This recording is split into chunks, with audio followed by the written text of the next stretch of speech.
So welcome to Pre-Campus Live Class, Day 12. The topic is past tense. So past tense.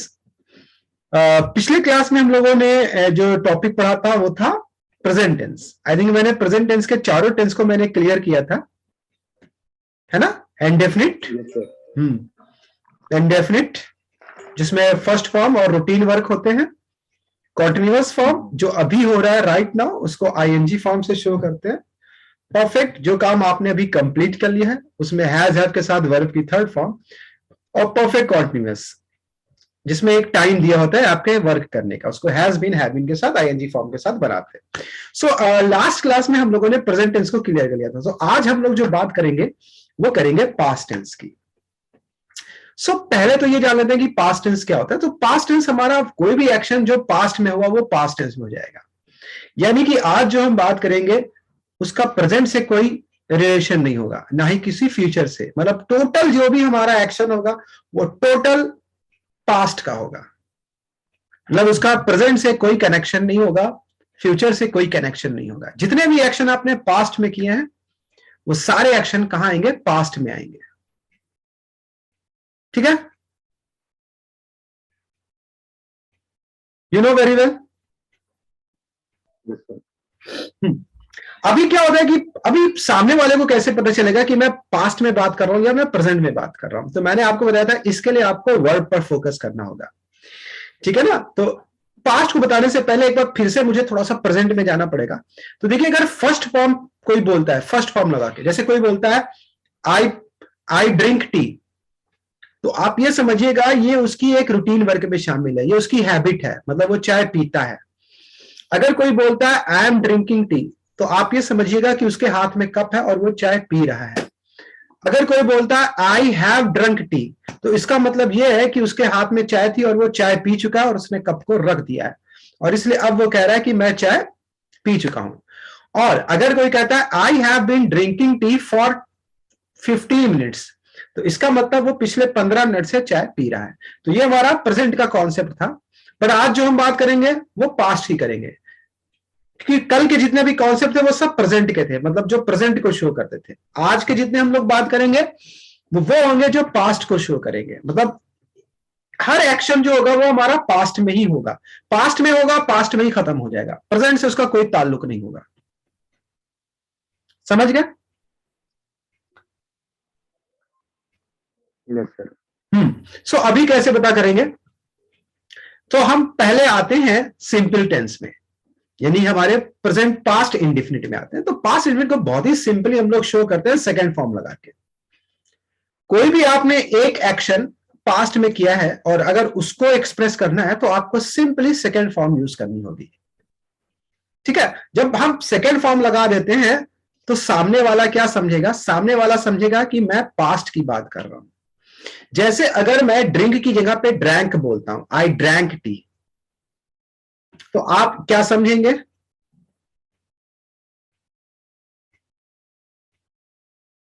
क्या समझेंगे आप? आप ये समझेंगे कि मैंने ये चाय पास्ट में पी है. पर अब यहां पर एक चीज और सवाल आता है, क्रॉस क्वेश्चन ये आता है कि आई ड्रैंक टी, ये तो बात क्लियर हो गई कि वो पास्ट में मैंने पी. मतलब सेकंड फॉर्म लगने से ये बात क्लियर हो गई है कि हमारा जो एक्शन है वो कब का है? पास्ट का है. पास्ट मतलब जो बीत गया. बट अभी हमें यह नहीं पता चल रहा है कि पास्ट में हमने किस दिन पी है, किस टाइम पी है. तो मैंने आपको पहले के क्लास में बताया था कि यह काम आपका होगा, आप अपने हिसाब से अपने टाइम को इसके अंदर ऐड कर सकते हैं. बट रिमेंबर दिस, जो भी आप टाइम ऐड करेंगे वो पास्ट को ही शो करेगा, उसका प्रेजेंट से कोई ताल्लुक नहीं होगा. फॉर एग्जाम्पल अगर मैं बोलता हूं I drank T in morning, तो इसका मतलब यह हुआ कि मैंने मॉर्निंग में चाय पी. ठीक है. आई ड्रैंक टी यस्टरडे, तो इसका मतलब होगा जो कल बीत गया उसमें मैंने चाय P. I drank T in evening, तो इसका मतलब होगा कि अभी जो शाम हुई है उसमें मैंने चाय पी. मतलब I drank T on Sunday, तो इसका मतलब होगा जो प्रीवियस संडे था जो बीत गया उसमें मैंने चाय पी. जो भी आप टाइम इसके अंदर ऐड करेंगे वो टाइम कहां का होगा? पास्ट का होगा. सेकेंड फॉर्म ऑलवेज हम शो करेंगे, हम अगर सिंपल पास्ट यानी पास्ट इंडेफिनिट की बात करेंगे तो कोई भी एक एक्शन जो आपने पास्ट में किया है उसको शो करने के लिए आपको सेकेंड फॉर्म यूज करना होगी। क्लियर? जी सर। अब जैसे कि मैंने आपसे कहा था कि जब मैंने आपको स्टार्टिंग में मैंने जब आपका क्लास लिया था तो मैंने आपको एक टॉपिक दिया था और मैंने कहा था कि आपको अपने संडे के बारे में बताना है कि आपने सुबह से लेकर शाम तक क्या किया। तो उसमें बहुत से स्टूडेंट ने बनाया था, तो वो जितना भी सीक्वेंस जाएगा वो पास्ट में चला जाएगा, तो उसमें second form second form second form second form लगा के आप उसको बना सकते हैं। सो सेकेंड फॉर्म यही शो कर देगा कि ये पास्ट में हो गया। अच्छा, अब पास्ट में अगर हम लोग कुछ काम करते हैं, कुछ काम हमने किए हैं, तो पास्ट में हमने कुछ ऐसे भी हैं जो काम नहीं किए। मान लीजिए अगर आपने सुबह चाय पी है तो यह भी हो सकता है किसी वजह से आपने सुबह चाय नहीं भी पी है। सो नेगेटिव सेंटेंस को बनाने के लिए हम लोग पास्ट में डिड नॉट का यूज करते हैं और इसको शॉर्ट बोलते हैं डिडिंट। डिड नॉट को शॉर्ट में बोलते हैं डिडिंट। और आप जब डिड नॉट का यूज करेंगे तो आप उसके साथ फर्स्ट फॉर्म का यूज करेंगे। जैसे अगर आपने चाय पी तो आप बोलेंगे आई ड्रैंक टी, और चाय नहीं पी तो आप बोलेंगे आई डिडंट या I did not drink tea. Did not के साथ ऑलवेज यूज फर्स्ट फॉर्म, क्योंकि डिड नॉट अपने आप में ही पास्ट को शो कर देगा। सपोज दैट मान लीजिए आपने कल का क्लास अटेंड किया, ठीक है, कल का अगर आपने क्लास अटेंड किया तो आप बोलेंगे आई अटेंडेड माई क्लास। और आपने अगर क्लास अटेंड नहीं किया तो आप सिंपली बोलेंगे I didn't attend my class yesterday. ठीक है ना? समझ गए कि नहीं समझ गए आप लोग? जी सर। है ना? सो नाउ कम टू, अभी थोड़ा सा इसको प्रैक्टिस करा लेते हैं और फिर हम लोग अगले उस पे चलते हैं। तो मान लीजिए आपने सुबह कोई, आपको अभी हमें मुझे कोई 3 वर्क बताने जो आपने मॉर्निंग से लेकर इवनिंग तक किए हैं, कोई भी 3 वर्क। सो एम एनी स्टार्ट फर्स्ट, कोई भी 3 वर्क मुझे बताइए जो आपने मॉर्निंग से लेकर इवनिंग तक किए हैं।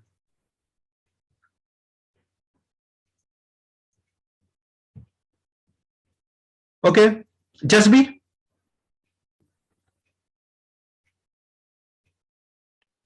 Yes sir. यस, मुझे कोई 3 वर्क बताइए जो आपने सुबह से लेकर और मॉर्निंग से लेकर इवनिंग तक किया है। जी सर। Yes, always. अभी यह सोचिए ये पास्ट में होगा सीक्वेंस की प्रेजेंट में होगा? और पास्ट में।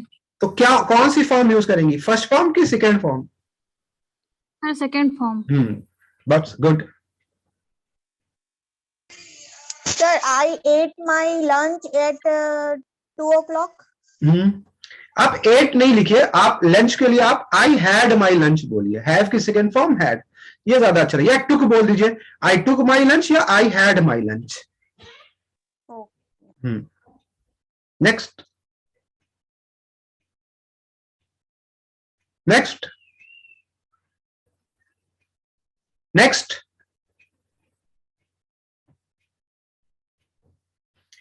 Okay, Money. I went to gym in the morning. Yes, Money. I went to gym in the morning. I went to gym. Yes. 3. You have to tell me 3. I went to gym in the morning. I read newspaper in the morning. I had my lunch. I Okay. went to the market. I went to. Okay, very good. Yeah, Mavish. I had breakfast in the morning. I brought education book. Me and my friend went to the coaching. Me and my friend. Me and my friend. Complete the sentence. Went to the coaching. Okay. Okay, now Lakshmi ji.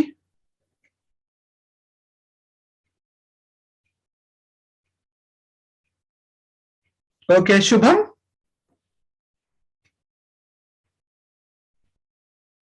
Yes, sir. Yeah, sir. So today's I will share my story to today life. So today I wake up around 6 o'clock. Woke up. Then up and then ready for the office. And then got ready. Then got ready for office. Then we make a breakfast. After we go to office. After we went to office. Yes, yes, yes. Okay, when we talk past we always use second form. जब हम past की बात करेंगे तो second form को ही use करेंगे, all the guys remember carefully. Okay, अच्छा actually में क्या ना प्रॉब्लम क्या हो जाती है कि प्रॉब्लम यही हो जाती है कि आपको मालूम है कि मैं पास्ट की बात कर रहा हूं, बट जब हम लोग बोलते हैं ना तो उसमें कुछ गड़बड़ कर जाते हैं फर्स्ट फॉर्म और सेकंड फॉर्म में, तो वो मीनिंग्स अलग दे देता है। ठीक है ना। अभी सेकेंड फॉर्म कब यूज करोगे जब पास्ट के किसी भी सीक्वेंस को बताना हो। फर्स्ट फॉर्म आप तब यूज करोगे जब आपको प्रेजेंट के रूटीन वर्क को बताना है। ठीक है ना, clear all the guys? Yes, sir. Now come to the past continuous tense. अभी पास्ट कॉन्टिन्यूअस टेंस क्या होते हैं? कल मैंने आपको बताया था कि प्रेजेंट कॉन्टिन्यूअस टेंस क्या होता है ना, कि जैसे कि नाम से ही जाहिर है कॉन्टिन्यूअस मतलब इसमें आपका एक वर्क कंटिन्यू चल रहा होगा, मतलब वो अभी भी वर्किंग में होगा राइट नाउ। जब जो स्पीकर बोल रहा है वो उसी टाइम भी वो वर्क हो रहा है। ठीक है, चल रहा है। अक्सर आप देखते होंगे कि जब आप किसी ऐप में कोई ऐप इंस्टॉल करते हैं तो वो इंस्टॉलिंग लिखता है और डॉट डॉट डॉट चलती रहती हैं, तो वहां पर हम क्या समझ जाते हैं? वहां पे हम यही तो समझते हैं कि अभी ये इंस्टॉल हो रही है। Install हो रहा है. और जब वो इंस्टॉल हो जाती है तब क्या लिख के आता है? Installed. इंस्टॉल्ड, सेकेंड फॉर्म आ जाती है ना। दैट्स मीन ये शो करता है कि वो इंस्टॉल्ड हो चुकी है। सो इसी तरह से कॉन्टिन्यूअस फॉर्म ये शो करती है ये काम अभी चल रहा है। प्रेजेंट कॉन्टिन्यूअस ये शो करता है कि प्रेजेंट में अभी वो काम चल रहा है। अब पास्ट कॉन्टिन्यूअस क्या है? इसमें थोड़ा बच्चे स्टूडेंट्स कंफ्यूज होते हैं, मैं आपको बताता हूं क्यों कंफ्यूज होते हैं। पास्ट कॉन्टिन्यूअस में मान लीजिए कल की अगर मैं बात कर रहा हूं और मैं कह रहा हूं कि कल हम लोग इस टाइम क्या कर रहे थे? क्लास अटेंड कर रहे थे सर। तो ये हाँ, तो पास्ट में हम लोग ये काम कंटिन्यू कर रहे थे ना कल। तो तब हम लोग वहां पे क्या बोलेंगे? We were attending the class yesterday at this time. इसका मतलब क्या होगा?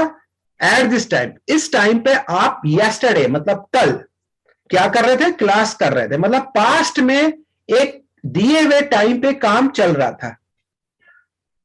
और प्रेजेंट कॉन्टिन्यूअस राइट नाउ वो काम अभी चल रहा है। So we are attending class तब बोलेंगे जब अभी हम लोग क्लास अटेंड कर रहे हैं। वी वर अटेंडिंग क्लास हम पास्ट में किसी एक टाइम पर वो काम कर रहे थे। समझ में आया नहीं आया? मतलब मान लीजिए पास्ट में कल आप इस टाइम जो कर रहे थे, या आप किसी को बताना चाह रहे हो कि कल मैं 7 बजे पढ़ रहा था, तब आप कैसे बोलेंगे?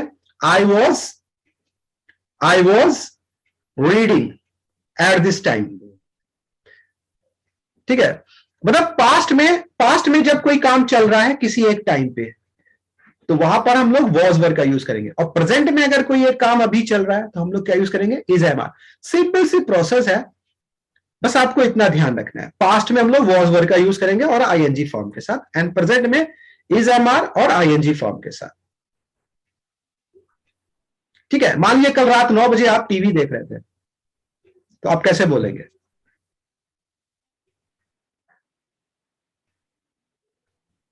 I was watching TV yesterday at 9 o'clock. I was reading TV. I was watching TV. I was watching TV. तो अब ये शो करेगा कि आप पास्ट में ये काम कर रहे थे, है ना। और मान लीजिए अभी 9 बजा और अभी आप टीवी देख रहे हैं, तब क्या बोलेंगे? I am watching TV. I am I am watching TV. So this is a difference between I am watching and I was watching. TV. Remember this, जब हम पास्ट में चले जाते हैं वॉज लगा देंगे तो मतलब हम पास्ट में चले गए। तो अब हमारा सीक्वेंस जो है वो कहां चला गया है? जंप करके पास्ट में चला गया है। ठीक है। अच्छा मैविश मान लीजिए आप कल आप 3 PM पे खाना पका रही थी, तो आप इसको कैसे बोलेंगी? आई एम कुकिंग फूड या I was cooking food? I was cooking food. I was cooking food. तो आई वॉज कुकिंग फूड क्या शो करेगा? पास्ट को शो कर देगा। मतलब ये शो करेगा कि पास्ट में आप किसी एक दिन ये काम कर रहे थे। और आई एम कुकिंग फूड क्या शो करेगा? मैं खाना बना रही हूँ। मतलब अभी इस टाइम पे आप बना रही हूँ अभी है ना, राइट नाउ आप वो काम कर रहे हैं। समझ रहे हैं कि नहीं समझ रहे हैं? है ना? Yes, sir. सो ये एक डिफरेंट है पास्ट कॉन्टिन्यूअस और प्रेजेंट कॉन्टिन्यूअस का। तो डिफरेंट को समझते हुए चलिएगा। Now come to the next part, perfect. तो जैसे प्रेजेंट परफेक्ट में क्या होता है ना कि एक काम जो है वो जब कंप्लीट हो जाता है रिसेंटली, तो वहां पर हम लोग प्रेजेंट परफेक्ट यूज करते हैं और हैज हैव के साथ वर्ब की थर्ड फॉर्म लगाते हैं। पास्ट परफेक्ट क्या होता है? अच्छा, मुझे कोई बताएगा पास्ट परफेक्ट क्या होता है? मनी सिंह, आपको पता है पास्ट परफेक्ट के बारे में? नो सर, नहीं, और क्लियर नहीं है, ये बहुत कंफ्यूजिंग वाला। शुभम, क्या आप बता सकते हैं?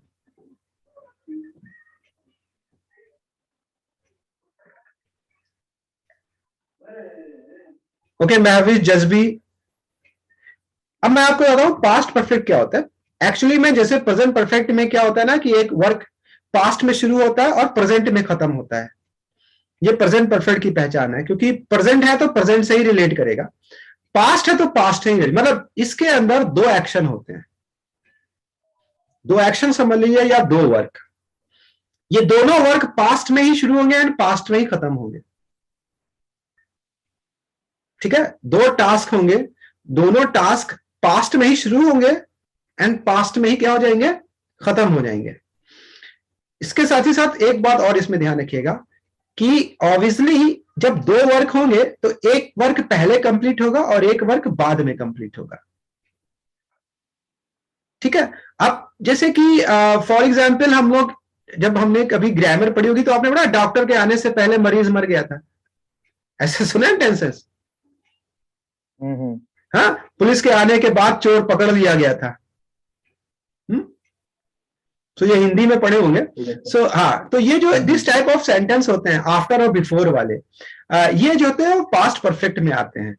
मतलब ये ऐसा क्यों होता है? क्योंकि मैंने आपको क्या बताया कि इसमें पास्ट में दो एक्शन होते हैं, दो वर्क होंगे और एक वर्क, और दोनों वर्क पास्ट में शुरू होकर पास्ट में खत्म होंगे, जिसमें एक काम पहले खत्म होगा और दूसरा काम बाद में। फॉर एग्जाम्पल जैसे शुभम, महविश, जज्बी एंड मनी सिंह एंड एमन, मान लीजिए आप ऑफिस जाते हैं, ठीक है ना, और ऑफिस जाने से पहले बारिश होने लगती है। अब बारिश होने के बाद, यानी कि बारिश रुकने के बाद आप कहां जाएंगे? ऑफिस जाएंगे। तो आप अब इस सेंटेंस को ऐसे बोल रहे हैं, ये पास्ट का ही सेंटेंस है कि बारिश रुकने के बाद मैं ऑफिस पहुंचा। तो इसमें दो एक्शन हुए हैं। पहला एक्शन क्या हुआ है? बारिश का रुकना। दूसरा एक्शन क्या हुआ है? आपका ऑफिस जाना, पहुंचना।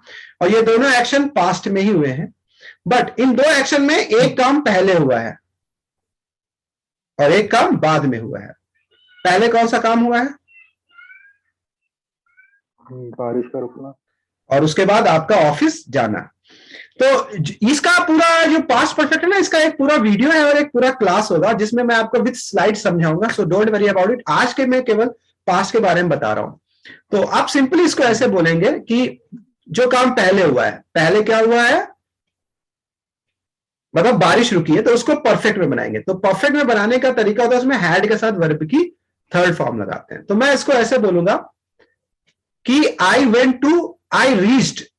Reached office. यहां पे मैं सेकेंड फॉर्म लूंगा क्योंकि जो काम बाद में हुआ है उसको सेकेंड फॉर्म से बनाते हैं। I reached office after the rain had stopped.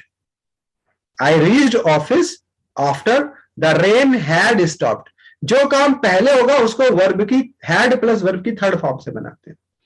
जैसे एग्जाम्पल के तौर पे डॉक्टर के आने से पहले मरीज मर गया। इसमें पहला काम कौन सा हुआ है? सर मरीज मर गया। हाँ, अब इसको हम पास्ट परफेक्ट बनाएंगे, यानी पहले मरीज मर गया। The patient had died. अब लगाएंगे बिफोर, यानी पहले। अब जो दूसरा काम हुआ है डॉक्टर का आने का, उसको इंडेफिनिट बनाएंगे, नहीं बस सब्जेक्ट के साथ वर्ब की second form. The doctor came. The patient had died before the doctor केम। तो पास्ट परफेक्ट को जब भी बनाएंगे तो आपको एक बात ध्यान रखना होगा, इसमें दो काम होंगे, एक काम पहले होगा और एक काम बाद में होगा।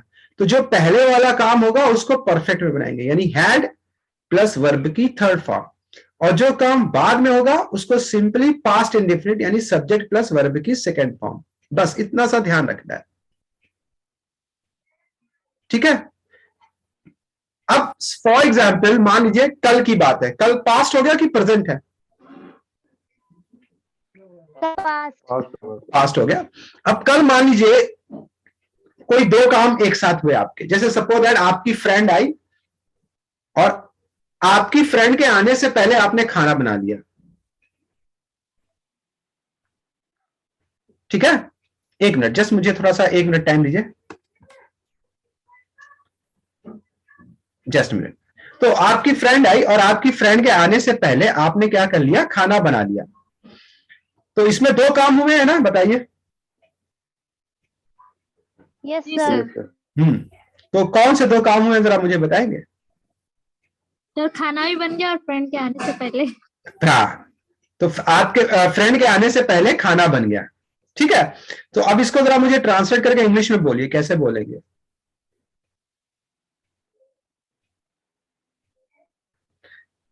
पहला काम क्या हुआ है?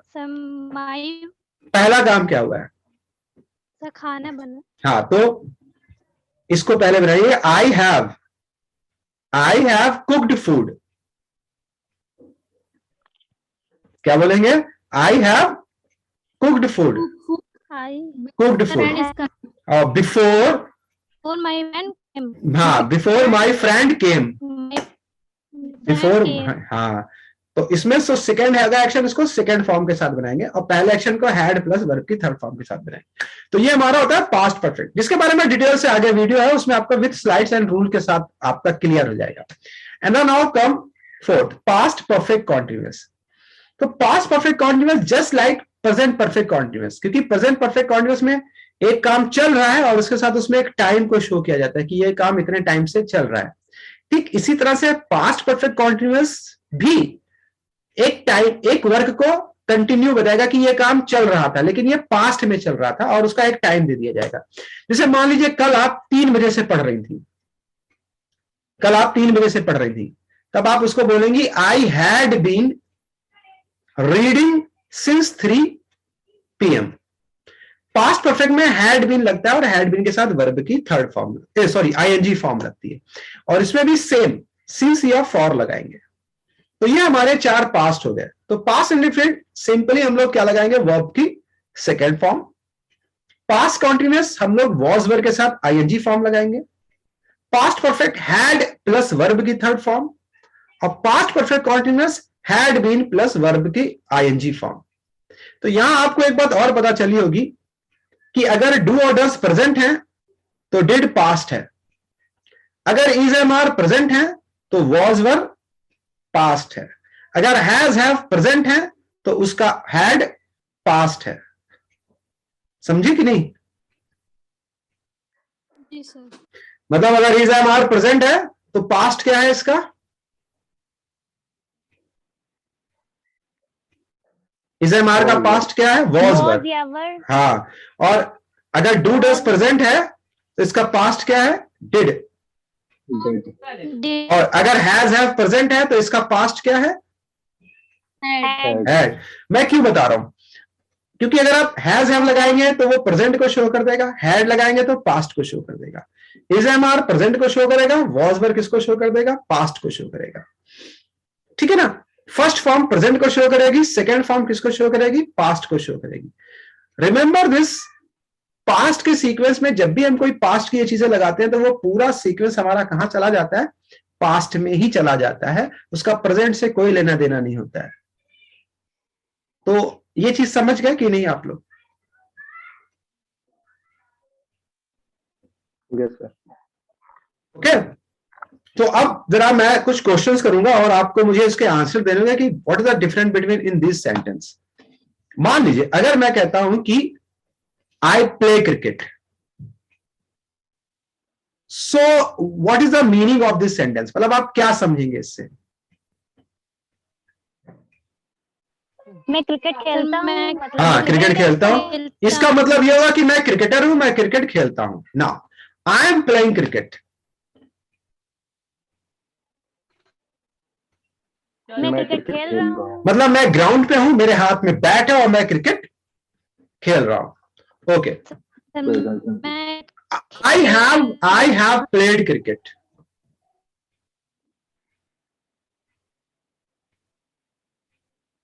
I have played cricket. मैं क्रिकेट खेल चुका हूं, मतलब मेरी इनिंग हो गई, मैं आके बैठ गया और अब मैं बोल रहा हूं कि अब मैं क्रिकेट खेल चुका हूं। I have played cricket.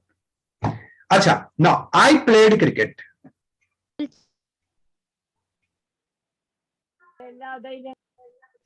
I played cricket, second form लगाइए मैंने। मैं क्रिकेट खेलता था। नहीं नहीं नहीं, मैंने क्रिकेट खेला। अब किस दिन खेला है ना, ये मुझे उसको ऐड कर देना होगा। आई played cricket in morning, I played cricket in evening, I played cricket on Sunday. मतलब क्या समझेंगे कि मैंने संडे में। अच्छा, अब देखिए एक बिल्कुल, अब बिल्कुल क्लियर हो जाएगा आपका डिफरेंस। अगर मैं कहता हूं I play cricket on Sunday और I played cricket on Sunday, दोनों में क्या फर्क होगा?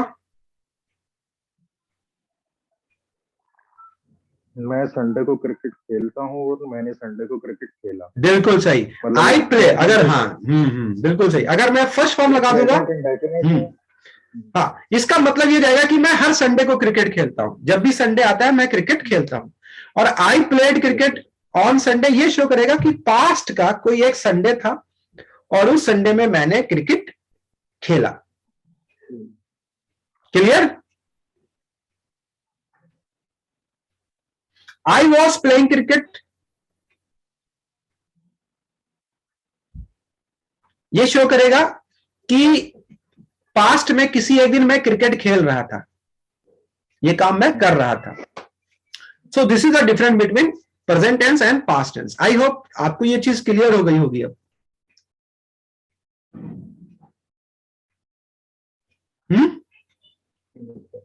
क्योंकि ये चीज क्लियर होना बहुत जरूरी है। ये चीज क्लियर होने पर ही आपका कमांड आएगा बोलने पर। आई थिंक ये क्लियर हो गया ना? किसी को कोई डाउट है? No sir. चलिए, so come to the next topic.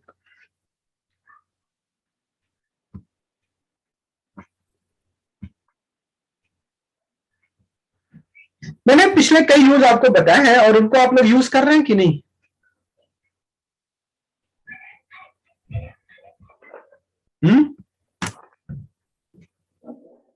Yes sir. चलिए, आज मैं आपको एक और छोटा, या Mani Singh, you want to ask any question? Yes sir. Yes. Past perfect continuous में किसका यूज करेंगे सर हम? हाँ, had been plus verb ING. अच्छा, सिर्फ इसमें हैड बीन ही आएगा? है हाँ, अपना प्रेजेंट हो जाएगा।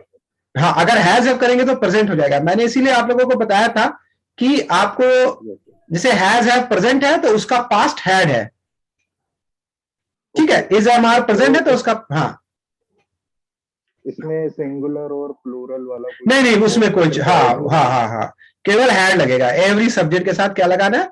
हैड लगाना है आपको। सुना, आज मैं आपको एक और छोटा सा यूज बता रहा हूं। सो अभी मैं इसको बताता हूं। तो इससे पहले के जो मैंने आपको यूजेस बताए थे वो आपको ध्यान है कि भूल गए सब आप? So now come it is enough. Enough हम लोग कर रहे ना, बस बहुत हुआ। तो ये हमारा थोड़ा एंग्री वर्ड है। एंग्री मतलब ये हमारी थोड़ी नाराजगी को दिखाएगा। जैसे फेड अप होता है ना, उकता गया, बोर हो गया, वैसे इट इज इनफ। इनफ, बस बहुत हुआ। तो यहां पर जो मैं आपको ये सेंटेंस बता रहा हूं, ये थोड़ा सा आपके एंग्री को, मतलब आपकी नाराजगी को दिखाएगा। इसको बताना बहुत आसान है। इसमें हम लोग it is enough of plus verb ING use करेंगे। कहेंगे कि अरे हद हो गई काम करने की, बाहर खाना खाने की हद हो गई। इनफ, बस बहुत हुआ खाना खाना बाहर। बस हद होना या बस बहुत हुआ, ऐसे करके जब हम बोलते हैं तो हम लोग इट इज इनफ ऑफ लगा सकते हैं। बहुत ही सिंपल प्रोसेस है। सिंपली आपको इट इज इनफ ऑफ और वर्ब आईएनजी यूज करना है। जैसे it is enough of doing work, मतलब काम करने की हद हो गई, बस बहुत हुआ काम करना, ऐसे बोल सकते हैं। It is enough of eating rice. अरे रोज रोज आप चावल खा रहे हैं तो आप कह सकते हैं अरे बस बहुत हुआ चावल खाना, हद हो गई चावल खाने की। It is enough of eating out. Eating out मतलब बाहर खाने की। अब घर में आप नहीं खा रहे हैं, ज्यादातर बाहर खाना खा रहे हैं, तो अब आप कहेंगे अरे बस बहुत हुआ, हद हो गई बाहर खाना खाने की। तो it is enough of eating out. तो ऐसे करके आप कुछ एग्जाम्पल्स बना सकते हैं इट इज इनफ ऑफ के साथ आईएनजी जोड़ के। For example it is enough of tolerating you, तुम्हें बर्दाश्त करने की हद हो गई। It is enough of reading book, book पढ़ने की हद हो गई। It is enough of watching TV, TV देखने की हद हो गई, या बस बहुत हुआ टीवी देखना। ऐसे करके सिंपली आप उनको बना सकते हैं। बहुत ही छोटा सा है और इजी एग्जाम्पल है। So Jasbi, start you. Yes, sir. It is enough of attending class. Yes. And it is enough of using phone. Hmm. And it is enough of playing video games. Very good. Mani Singh. It is enough of staying home. It is enough of doing work from home. It is enough of drinking cold water. Yes, yes. Okay, Shubham. Yes, sir. Yes. It is enough to sleeping. It is enough to go out, and it is enough to say badly. अब if you use to, then you can use first form. अगर आप to लगा रहे हैं तो first form लगाइए, फिर ing form लगाने की जरूरत नहीं है। Very good, Shubham. Okay, Gauri.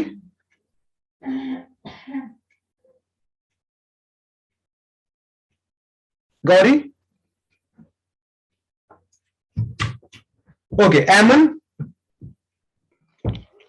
Sir, it is enough of walking on road. It is enough of cooking food. It is enough of drinking tea. Very good. So आप एक छोटे सा यूज है, आप इसको इजिली अपने कॉन्वर्सेशन में use कर सकते हैं। सो मैंने अब तक के जितने भी यूजेस आपको बताए हैं वो आप यूज कर रहे हो कि नहीं कर रहे हो, या कहीं पर आपने उनको नोट कर लिया है कि नहीं? यस सर, नोट भी किया है और यूज भी होते हैं। उनको जरूर यूज करते रहिए, क्योंकि मैं एक यूज पर डे बताऊंगा, सो दैट आप उसको यूज करते रहे। और मैंने आपको फिर से बताया था कि जब इंग्लिश में आपको अगर स्पीकिंग करना है और अगर आपको लगता है आपका फ्लो इंग्लिश में नहीं आ रहा है, तो आप अभी फ्लो अगर नहीं आ रहा है तो ना डोंट वरी अबाउट इट। आप क्या करो ना, आप ज्यादा से ज्यादा इंग्लिश वर्ड अपनी हिंदी लैंग्वेज में यूज करने शुरू कर दो। जैसे आप किसी से जब हिंदी में भी बात कर रहे हो तो आप उसमें ज्यादा से ज्यादा इंग्लिश वर्ड यूज कर लो, तो जो सामने वाले पे तब भी इंप्रेशन आता है। अंडरस्टैंड? मतलब अगर आप पूरी फ्लो में इंग्लिश नहीं बोल पा रहे हो तो आप उसको मिक्सअप करके बोल सकते हो। ठीक है ना? समझे कि नहीं समझे? Yes sir. हाँ, आप ज्यादा से ज्यादा वर्ड्स, जो इंग्लिश के वर्ड्स हैं, यूजेस हैं, फ्रेजेस हैं, उनका यूज कर सकते हो आपको अगर आपको ऐसा लग रहा है कि आप फ्लो में नहीं बोल पा रहे हो, आप फ्लुएंट नहीं हो पा रहे हो, तो आप यहां से स्टार्टिंग करो ना। उसका वेट मत करो, आप फ्लुएंट होने का वेट मत करो, वो भी टाइम लगेगा। आप उसको यहां से स्टार्ट करो कि जहां से आप ज्यादा से ज्यादा आप फ्रेजेस ढूंढ लो। आप मतलब जो क्या बोले जाते हैं, जैसे मैंने इसी टाइप के आपको बोले ना, it is enough of, I don't want, ऐसे वाले आप फ्रेजेस अपने आप बनाओ। जैसे वांट का एक है ना, आप अपने आप बना सकते हो। आई डोंट वांट करके आप उसमें कुछ भी जोड़ दो।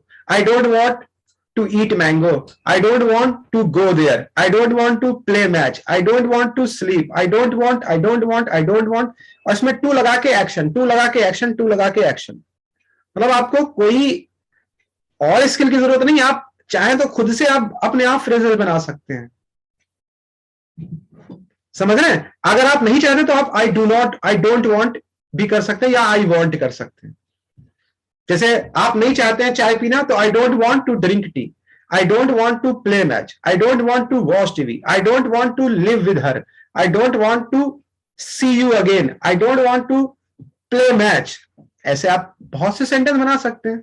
यानी एक यूज एक जगह पे नहीं काम करता है, वो कई जगह पे काम करता है। समझ रहे हैं मेरी बात को? हाँ जी सर। सो यहां पर आप इन्हीं फ्रेजेस से यूज कर सकते हो। आप डोंट वेट फॉर फ्लुएंट, आप फ्लुएंट आने का इंतजार मत करो। आप वहीं से स्टार्ट कर दो, अपनी हिंदी में ही आप ज्यादा इंग्लिश को यूज करना शुरू कर दो। जितना ज्यादा आप अपनी हिंदी लैंग्वेज में इंग्लिश वर्ड्स का यूज करोगे उतनी ही आपकी धीरे धीरे इंप्रूव होती चली जाएगी इंग्लिश। अगर आप मान लीजिए सपोज दैट आप किसी से बात कर रहे हो और 100 वर्ड्स अगर आप बोल रहे हो, तो 100 वर्ड्स में आप 50 वर्ड्स इंग्लिश के यूज कर लो। और ऐसा नहीं है कि आपको वो वर्ड्स, आप पूरे सेंटेंस नहीं बोल पा रहे तो आप वर्ड्स को यूज करो। ऐसा नहीं है कि आपको वो आते नहीं है, आपको आते हैं, but you don't want to use this. आप उसको यूज नहीं करना चाहते हो, आप वेट करते हो, आप सोचते हो कि नहीं जब मुझे आ जाएगा बोलना तब मैं बोलूंगा। सो वो दिन अगर आप सोचेंगे ना तो इंतजार करते रह जाएंगे, वो दिन फिर आएगा ही नहीं कभी। आप जस्ट एग्जाम्पल, आप कोई भी वर्क जब करते हो तो क्या करते हो, इनिशियली स्टेज में आप क्या करते हो, लर्न करते हो, सीखते हो, तो क्या उसमें पहले दिन से परफेक्ट हो जाते हो? No sir. कमांड कैसे आती है किसी चीज पे? आप अगर बाइक चलाना सीखते हो, या मैं अभी जज्बी गौरी आप लोग अगर स्कूटी चलाना सीखते हो, या मनी सिंह शुभम आप लोग अगर बाइक चलाना सीखते हो, तो क्या वो पहले दिन से आती है? नो सर, पहले दिन से नहीं आती। नो सर, पहले दिन से नहीं आती है। पहले दिन आपको बहुत प्रॉब्लम फेस करना पड़ती है, first day, second day, third day, 5, मतलब आपको बहुत सी, आप गिरते हो, आपको चोट भी लगती है, ठीक है, आपका कॉन्फिडेंस लो होता है, आप सोचते हो कि अरे अगर मैं रोड पे बिल्कुल आ जाऊंगा तो मैं बिल्कुल, the same situation you have to face in while talking, है ना। बट आप जब उसको एक रेजोल्यूशन ले लेते हो, तय कर लेते हो कि नहीं मुझे तो चलाना है तो चलाना है, और फिर एक दिन वो आता है कि ऑटोमेटिक आपको पता ही नहीं चलता है, आप परफेक्ट हो जाते हो, आपको पता ही नहीं चलता है। So the same thing you have to do in this field. मैंने आपको बताया था कि अगर आपको इंग्लिश अच्छी करनी है तो आपको 2-3 काम आपको करना ही पड़ेंगे, और पैशनेट होके करना पड़ेंगे। पैशनेट होके मतलब बिल्कुल एक दिलो दिमाग में बैठा लो, अपने आप खुद इन्वायरमेंट बनाओ। फर्स्ट आपको क्या करना है, फर्स्ट थिंग आपको रीडिंग करना है ज्यादा से ज्यादा इंग्लिश में। अब समझ में आए या ना आए मैटर नहीं करता है, आप रीडिंग करोगे, आपको वोकैब अपने आप ऑटोमेटिक आपका माइंड ग्रैब करता रहेगा। पहले दिन 2 वोकैब ग्रैब करेगा, अगले दिन 3, फिर 4, फिर 5, और धीरे धीरे आपका माइंड क्या होगा ना, हैबिचुअल होने लगेगा आपके इंग्लिश को। और आप एक मैजिक देखना, 1 मंथ के बाद आप जो समझ में नहीं आ रहा था ना आज आपको इंग्लिश, वो आपको समझ में आने पे। मैं आपको अपना पर्सनल एक्सपीरियंस बता रहा हूँ। देन इनिशियली स्टेज में जब मैं इंग्लिश में सॉन्ग सुनता था, इंग्लिश सॉन्ग, मुझे समझ में नहीं आते थे कि क्या होते हैं। फिर मैंने तय किया कि नहीं, मैं ये जान के रहूंगा कि ये क्या बोलते हैं, तो मैं उनको रोज सुनता था, मुझे समझ में नहीं आता था, पर मैं सुनता था, हेडफोन लगा लेता था, सुनता, और फिर कुछ दिनों बाद, 1 महीने बाद, मेरे अंदर एक मैजिक आने लगा कि वो सारे वर्ड जो वो इंग्लिश में गा रहे होते ना, वो मुझे समझ में आने लगे। सो रीडिंग का ये एक बेनिफिट होता है। सेकेंड है आपको राइटिंग, लिखना। आपको कॉपी नहीं करना है, आपको क्या करना है, अपने माइंड से किसी भी टॉपिक पे अपने माइंड से लिखो। हाफ पेज आप लिखो, डोंट वरी अबाउट इट। आप 4 लाइन लिखते हो ना, ये भी बहुत है, कोई जरूरत नहीं है कि आपको